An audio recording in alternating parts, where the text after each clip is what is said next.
Story 1. Apologizing rather than being stubborn. I have struggled with anger management since childhood, and I have learned it is much easier to apologize than to damage relationships. Story 2. Decent mattress. I had no idea how much better life is when you get a good night's sleep and do not wake up stiff and sore. I had low back pain for years, which has now completely cleared up. I feel 10 years younger. Story 3. I found a Roomba at Goodwill. I am confused why nobody is raving about their Roomba. Most people I know who have one are financially well off. My Roomba has saved me so much maintenance time as a single, full-time working parent. I cannot explain how grateful I am for it.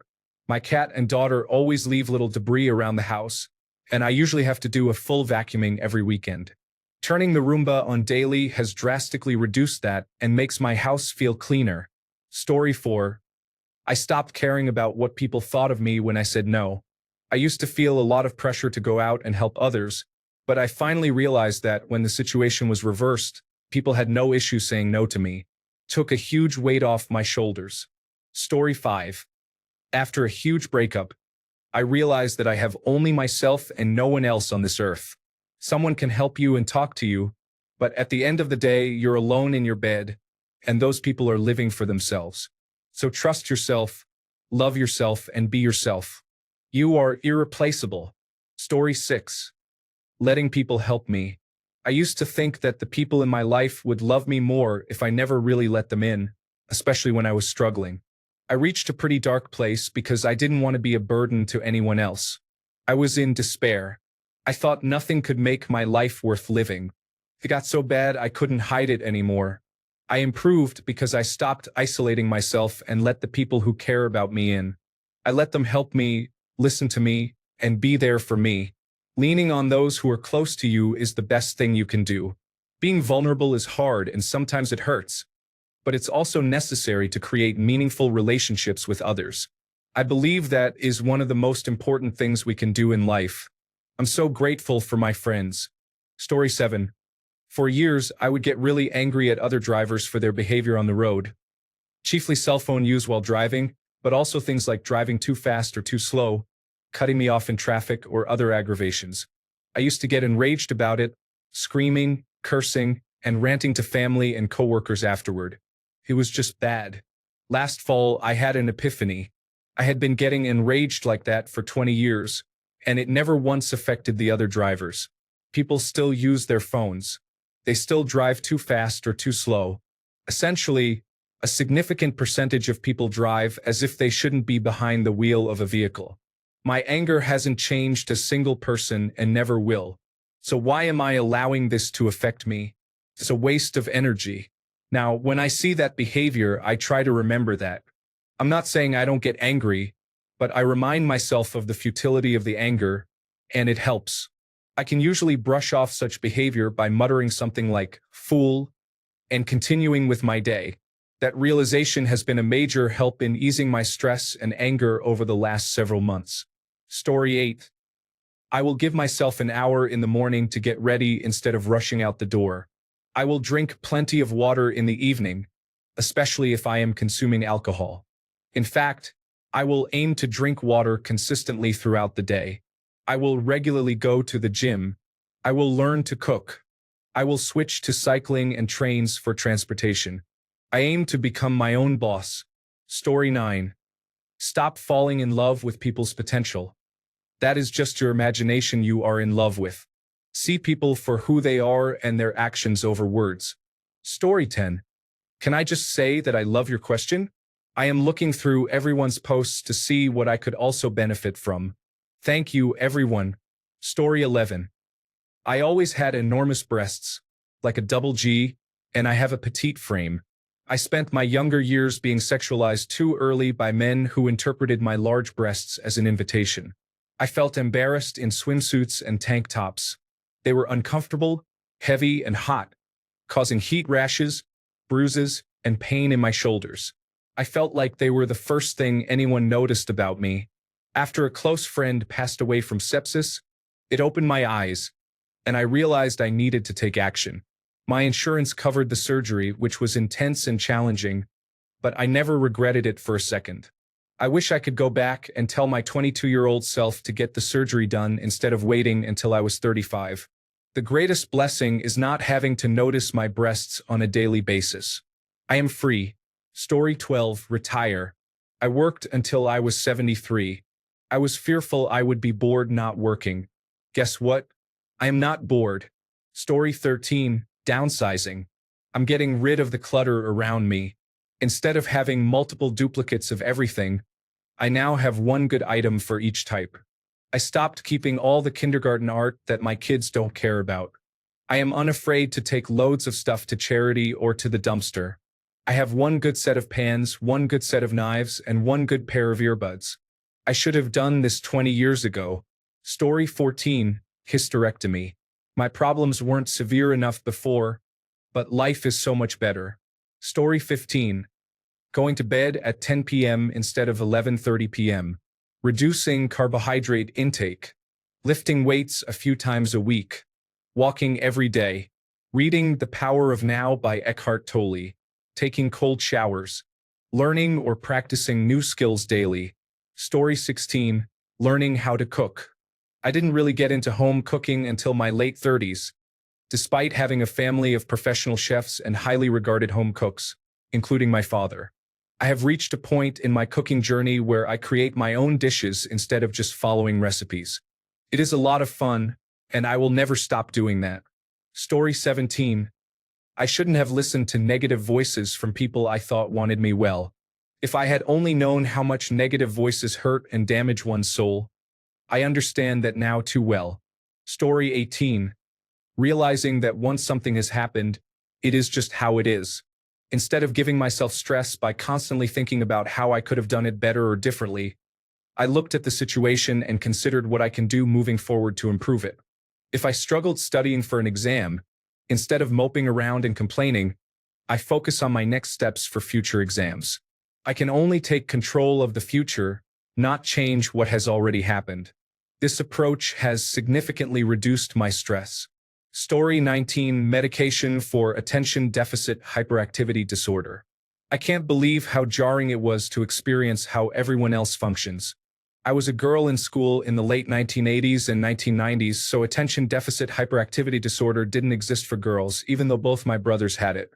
I was instead labeled opinionated, a wiggleworm, a daydreamer, speaks out of turn, and reads in class. As an adult, I was described as anxious and depressed. I couldn't keep a job for more than 2.5 years. I was switched from one selective serotonin reuptake inhibitor to another, each stronger than the last. I kept saying that each stronger medication made me feel more irritable, more angry, and more anxious. The answer was always that I must need a stronger one. When I advocated for attention deficit hyperactivity disorder testing and medication in my early to mid-30s, it literally changed my life. I took myself off selective serotonin reuptake inhibitors over 4 months, and it was miserable, but I knew if I kept taking them I'd end up in jail. They just caused more and more increasing rage. The first dose of attention deficit hyperactivity disorder medication shocked me, made me sad, and excited me all at once. Since then, my income has quadrupled. This is not a joke. I no longer feel listless, fatigued, and blurry from 1 to 4 p.m. every day. I'm not depressed at all unless I stop taking my small dose of Adderall, which has been 10 milligrams, steady for 7 years. I don't want to hear about Adderall addiction, please and thank you. I can do boring, unrewarding tasks without a second thought. I don't have manic rebirths of my entire furniture layout, calendar, and schedule every few months as an attempt to strategize myself into a new, exciting productivity state. My goodness, so many issues have been mislabeled. Story 20, I got a dog. I didn't want one because they are a lot of work. However, my kids and wife convinced me. I walk about 1.5 to 2 hours more each day, and I really love that dog. Story 21, leaving my former husband was a significant decision. I wish I had done it about 9 years sooner. I used to feel sad even during happy moments. Now I feel happy even during sad times. Story 22. After years of exploring religion, I began reading Stoicism and applying its principles to my life. Can I do something about this problem? If the answer is no, it is pointless to worry. If yes, then take action. Regular reminders of this basic concept have reduced both my stress and procrastination. Story 23. Moving away from my small town filled with struggles and my abusive parents to live with the person I fell in love with. Story 24. Lifting weights consistently has been the best change I've ever made for my physical and, more importantly, mental health. Story 25. Not saving when I travel. I started to always buy upgrades like better seats, get a lounge access card, and choose rooms with good views. Story 26. Hemorrhoids surgery. I suffered with it for over a decade simply because I was embarrassed. Having the surgery done literally changed my life. Story 27. Quitting my job. Don't get me wrong. I need money and have other means to earn it through investments. However, my day job affected me mentally to the point where I couldn't focus on anything else on my workdays. Consequently, my weekends were spent worrying about having to do it all over again in a few days. Story 28. Setting clear boundaries with my friends is essential. I can think of two friends I have known for over 20 years. One treats every decision like a business negotiation and feels the need to win.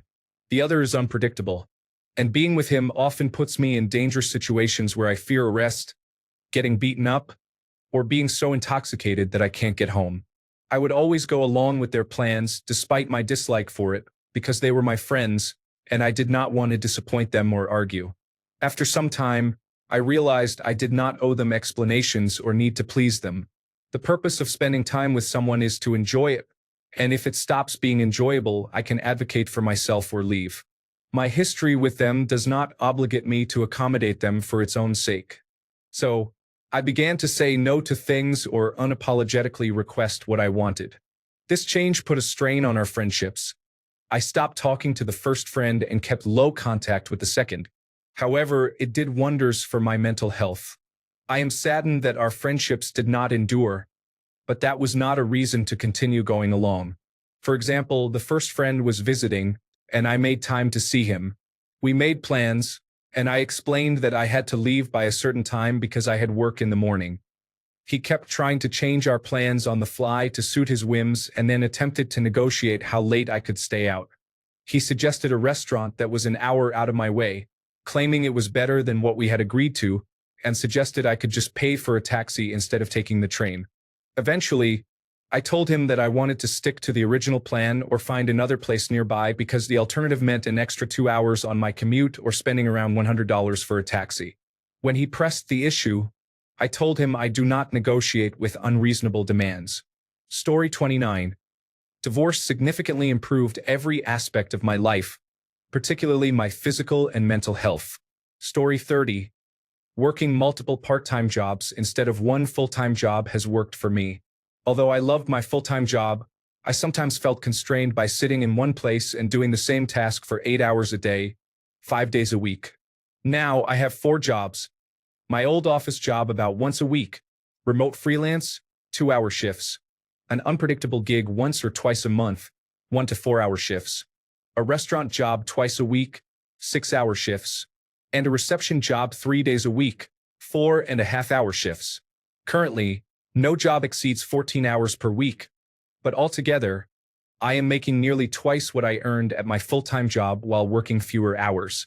I'm never bored, always engaged, and the quality of my work has improved. Plus, I have more time to pursue my own projects and passions. Story 31. I have stepped away from social media and will be leaving Reddit soon. I do not need to know everything that is happening around me or in the world at all times. In fact, I do not care to know. I deleted everything, and my mental health improved within a week. Overall, my life became more productive and successful. Story 32. Cold showers. Do you need to wake up quickly and feel energized? Take a cold shower. Do you struggle with diagnosed depression? Cold showers release a wave of dopamine and serotonin.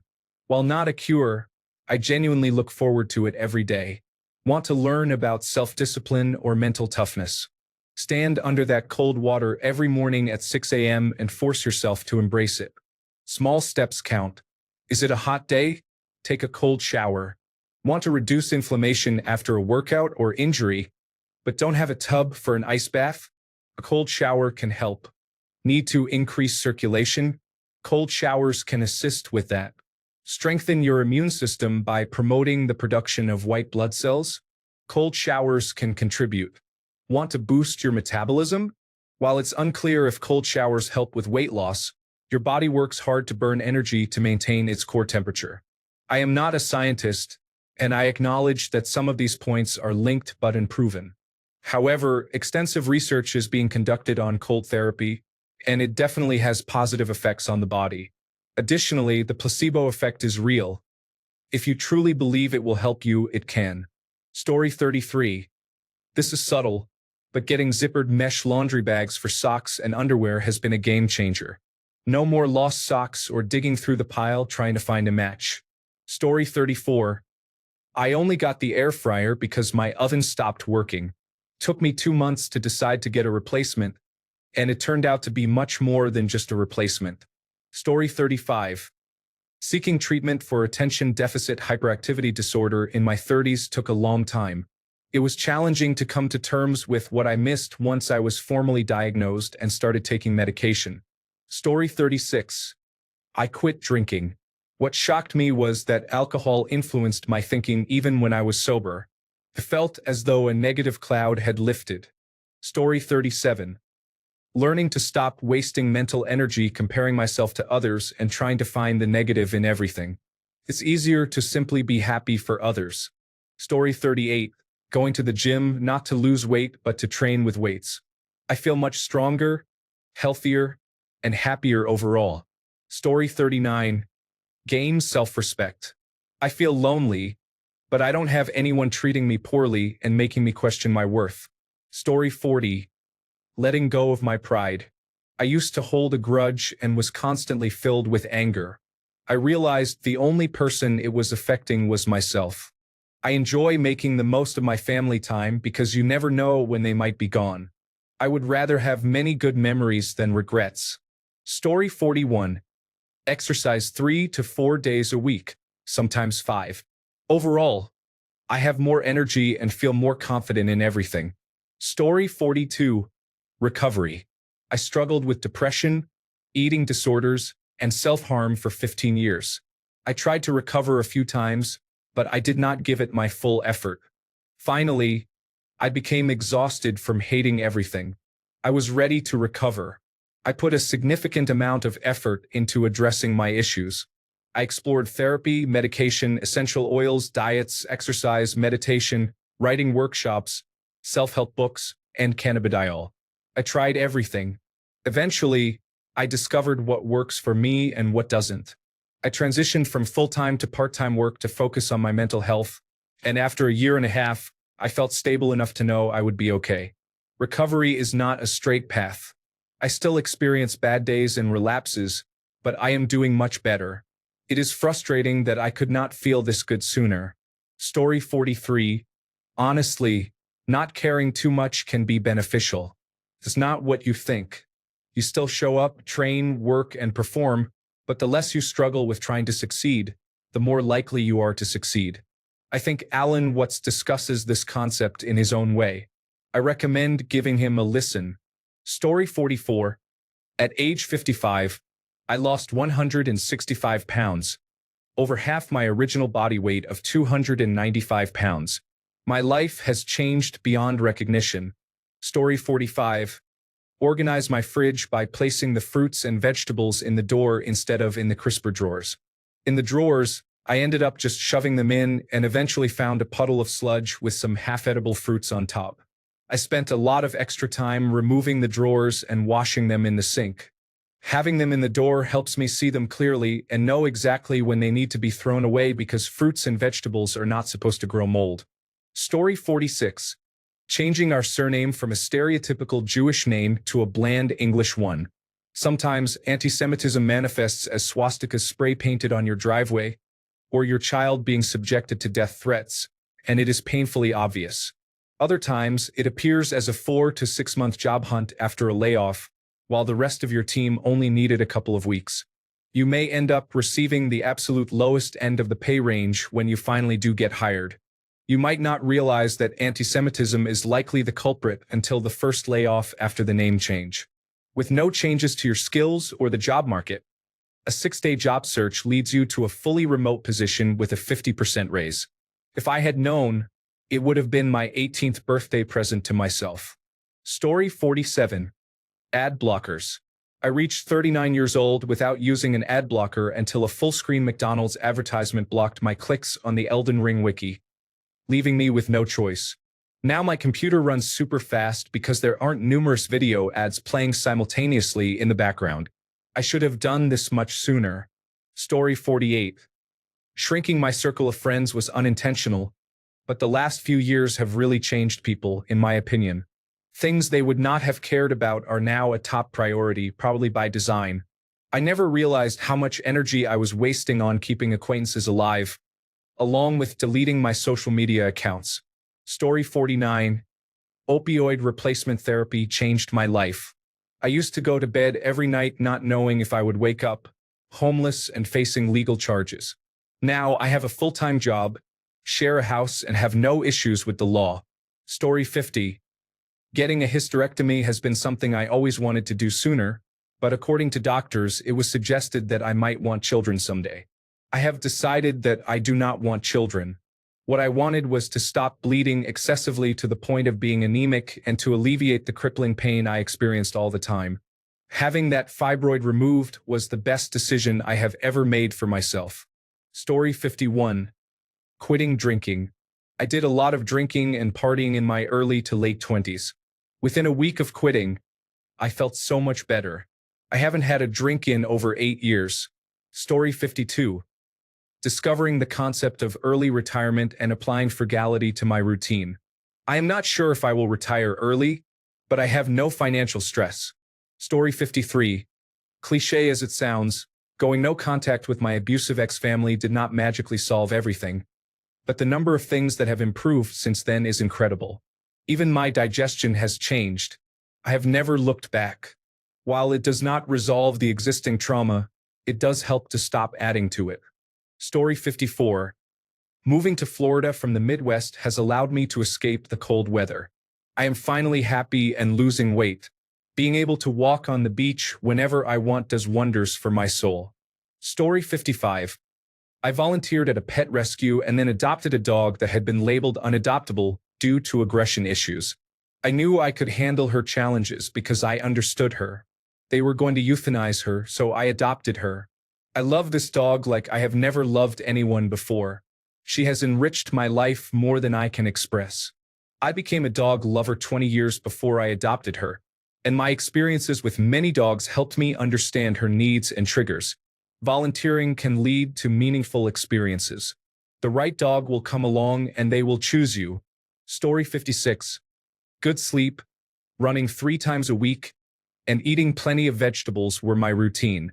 Now I am pregnant, have an aversion to vegetables, and cannot run much because I am very tired, which makes it difficult. Story 57. Taking elderberry gummies. No joke. It's the first time I could breathe through my nose without taking medication in years. Story 58. The day I stopped caring about what others thought or said about me, my life improved significantly. Story 59. This may sound silly, but getting loop earplugs has really helped me. I have sensitivity to loud noises, and loop earplugs significantly reduce overstimulation and overwhelm. I use Loop Engage and Loop Quiet, and I love them. They were a bit pricey, but in my opinion, they are worth it, especially living in a boarding school where my dorm mates snore. Story 60. I am getting rid of Facebook and Instagram and focusing on using a paintbrush, learning to sew, and growing my own food. Story 61. Using mobility aids is essential. People with mobility issues face significant social pressure from those without disabilities to avoid using aids such as wheelchairs, walking canes, crutches, and other devices. They often imply that using these tools signifies giving up and encourage us to fight to keep our mobility. This mindset causes harm and perpetuates ableism. Mobility aids do not limit us. No one is confined to a wheelchair. Instead, They represent our liberation. I can walk roughly twice as far with my walking cane than I can without it, even on a good day. With my wheelchair, I can focus my energy on enjoying time with loved ones rather than suffering severe pain and having to leave early because I'm exhausted after just a few hours. Those without disabilities may describe the use of mobility aids as sad or tragic, but in reality, we should celebrate this choice. We prioritize our health, well-being, and quality of life over the prejudiced opinions of others. Disability is not inherently sad. About 1 in 4 people has a disability, making it a common aspect of life. Ableism and access barriers are the real issues that need to be addressed. They are deserving of our attention and advocacy. Many individuals are more affected by societal inaccessibility than by their actual disabilities. Story 62. I didn't realize how uncomfortable and distressing navigating life was until it became easier. Story 63. At the end of the day, we are simple beings. We are intelligent creatures with responsibilities. Be playful and stop worrying about what others think of you. Just enjoy your life, and you will be happy. Story 64. I discovered and treated a magnesium deficiency. My physical and mental health are much improved now, and I hardly had to do anything. Story 65. Moving my sister and brother-in-law out of my house. No more clutter, passive-aggressive behavior, and other issues. My blood pressure is down 10 points, and I am saving money. Story 66. I wish I had gotten a sleep apnea machine at 20 instead of 40.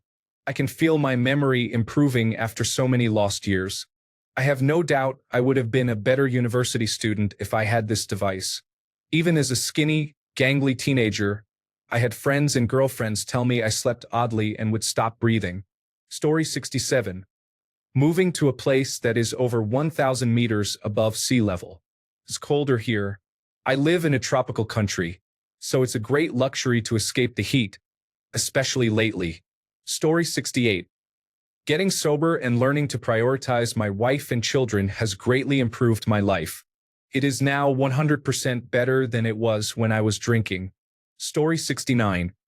Buying 2 cats when I moved out on my own revealed the companionship I had been missing. I only grew up with hamsters and fish. Story 70. I grew my hair long. I used to spend an hour every morning trying to style my hair.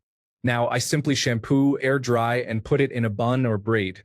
Both take less than 2 minutes. I now use that extra hour for coffee and conversation with my partner. It's priceless. Story 71. Sauna. I don't know if it does all the incredible things that people on podcasts claim it does, but I don't really care. It's super warm, and there's something amazing about pouring sweat and truly letting go. Afterward, I cool off, shower, and feel the cleanest I've ever felt in my life. I don't know if it has lowered my cortisol levels or boosted my immune system. It's just fun. Story 72. Using cannabis for back pain has made a significant impact. After 6 years on pharmaceutical narcotics, I felt ill and experienced more pain than the original injury caused. Cannabis helped reduce my pain level from a baseline of 7 to 0, with occasional minor flare-ups reaching up to 2 on a 0 to 10 scale. It truly made the difference between a life worth living and one that wasn't. Story 73. Antidepressants, particularly bupropion, did not make me sleepy and did not affect sexual function or interest. Story 74. Abandoning perfectionism. While I am not old enough to have significant life experience outside of school, I expect this perspective will carry forward into the future. I used to spend an excessive amount of time working to perfect everything, particularly schoolwork. This had a variety of effects on me. 1. Little sleep, 3 to 4 hours. 2. Mental exhaustion. 3. Stress. 4. Inability to socialize. 5. Little to no free time. 6. Many more that are less significant. Then I saw the warning signs. I was becoming so tired and stressed that I could see myself heading down a detrimental path mentally, but I still couldn't pinpoint the issue. The stress built up over the years. I began to realize that I didn't have enough time for all my work and projects.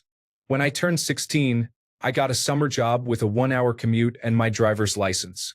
One day, on my way to work, I fell asleep at the wheel from exhaustion. I woke up in the other lane facing toward a guardrail, and luckily, I didn't crash. That event led me to say, I need to figure this out. From that point on, I started adjusting my priorities. It was not an easy task for me since perfection had been instilled in me from a young age, but eventually, I broke free from it. I learned to accept a 93 on an assignment instead of a 99, considering the time it saved. I made sure to get over 6 hours of sleep, preferably 8. I started socializing, expanded my group of friends, and finally entered into a serious relationship. Since then, I have realized that my life has greatly improved since the moment I decided, I can't do this anymore. I feel great. Story 75. Myofascial release therapy has transformed my experience with chronic pain and extreme tightness in my neck, upper back, and shoulders. I have seen chiropractors and tried deep tissue therapy, but they often described me as difficult to treat due to my constantly tight muscles. No amount of deep tissue therapy helped until I discovered myofascial release, which has changed everything for me. Story 76. Admitting my mistakes and loving myself for who I am, not crushing too hard on someone who barely knows I exist. Story 77. Learning how to cook. During the pandemic, I spent a lot of time cooking. I learned so much in a couple of years. I have saved thousands of dollars on food and eat much healthier now. Story 78. Treat the small things in life seriously and the big things less. It used to be that I needed to love or be passionate about my job. Now I just want to work 9 to 5 and settle for decent pay. Story 79. Something so cheap it is free. I quit caring about what other people think. Now, I don't mean to become inconsiderate because you don't care about others. What I mean is to treat everyone with dignity and respect, but not to worry about other people's opinions of you. Far too many people focus on the opinions of anonymous individuals they don't know and who don't truly care about them. I am a registered nurse. When I was working the evening shift on a psychiatric unit, the day shift aides disliked me and thought I was mean even though they had never worked with me. It bothered me that they didn't like me. Keep in mind that the aides I worked closely with appreciated me. They knew I would be the first to come running if they needed help. It troubled me that the day shift staff disliked me without any valid reason. But then I realized I didn't need to care about the thoughts of people who didn't really know me. Story 80. Get on Adderall. I didn't know normal daily tasks were supposed to be that easy. I didn't realize my mind was not meant to feel so cluttered, noisy, and foggy all the time. Story 81. Yoga, meditation, avoiding alcohol, and 10 minutes of light exercise each day can lead to significant benefits. Investing 30 to 45 minutes in self-care each day results in increased productivity. For the hour I spend on myself, I find I am twice as productive for the remainder of the day. While productivity is not the only measure of success, I spent years believing I had to push harder, when in reality, I needed to slow down. Story 82. Yoga has helped my body, calmed my nervous system, and significantly boosted my mental health. I am happy to have found something that I plan to continue for my whole life. Story 83. Therapy, specifically cognitive behavioral therapy, is something I have experienced. Admittedly, the first time I tried it a few years ago, it didn't do much for me because I approached it with a negative attitude. Last year, I tried again with a much more open mind, as I really needed the help. I put into practice the techniques and coping mechanisms, and I feel so much more at peace with myself and my life. The biggest change for me is that I now look forward to doing things instead of being consumed by anxiety. Story 84. I stopped buying junk food, lost 50 pounds, and feel much better. Now, it makes me sick to walk down the cookie or cereal aisle at the grocery store. The smell of chemicals is overwhelming. Story 85. Continuous positive airway pressure machine.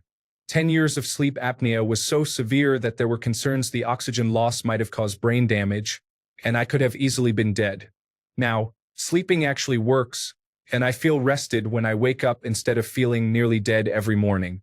Story 86. 2 years of therapy. I started when I was 24 years old. I wish I had done it 4 to 5 years earlier because I would have avoided a lot of anger that was affecting me internally. Take care of your mind, body, and soul every day. Story 87. I have been in my field for 23 years. From day one, I wanted to be a supervisor and then a manager. I worked hard in several places that made empty promises. At 48, I gave up that dream. I have no stress at my current job. I complete my tasks and go home. It is optional for me to work overtime or answer the phone after hours. This change has made my family life much more enjoyable. I worry about nothing and wish I had made this decision years sooner. Story 88. I am starting to use my power chair instead of trying to overcome my arthritis and fibromyalgia. I still struggle in many places, feeling claustrophobic due to the public, but it has given me so much freedom to go beyond my home. Story 89. Getting a cochlear implant has transformed my life. I was totally deaf, and now I have achieved 98% speech discrimination and can enjoy music again. Story 90. 3 things not mentioned above. 1. Selective serotonin reuptake inhibitors. I wish I had started taking them 15 years earlier. Affirmations. I placed several uplifting affirmations on my computer background, and my sense of self-worth increased significantly over the next 6 months. Allowing myself to express anger in public and releasing it in a safe way instead of bottling it up, which caused it to fester and become toxic. Story 91. Hysterectomy. I had deep infiltrating endometriosis on my bladder and rectum, which could only be diagnosed when the surgeon was able to examine the area. Story 92. I had a limp for years, sometimes feeling like my leg would collapse under me. Getting physiotherapy for a fall I had at work inadvertently fixed a problem I had for years. I now regularly do my glute, sacroiliac, and lower back exercises and massage to help me keep moving. I've been able to lose weight, and now I can actually move around. Story 93. I left my abusive husband after 30 years. Not having to deal with what was going to happen each day has improved my life. Story 94. Using the dishwasher. I was under the impression they were not good at washing dishes. But when we tried it, we did not want to return to our old ways of manual washing. They are a time saver. Story 95. Most of my stress comes from my employer. I used to feel anxious whenever my phone received a call, email, or text because it could have been from him. Eventually, I changed all ringtones and notifications associated with my boss, and now random emails no longer instill fear in me. Story 96. Allowing myself to feel my emotions without trying to justify them. More specifically, I want to make peace with my trauma, just the usual experiences of being alive, nothing terrible, and accept that it's okay that it informs who I am today, rather than spending all my energy battling and resisting it. Story 97. My wife is the greatest blessing of my life. I experience so much joy from her and our daughter. However, except for about 3 days a month, I do my best to avoid her. Thanks a bunch for sticking around till the end of the video. Remember to subscribe, and until next time, stay awesome and goodbye.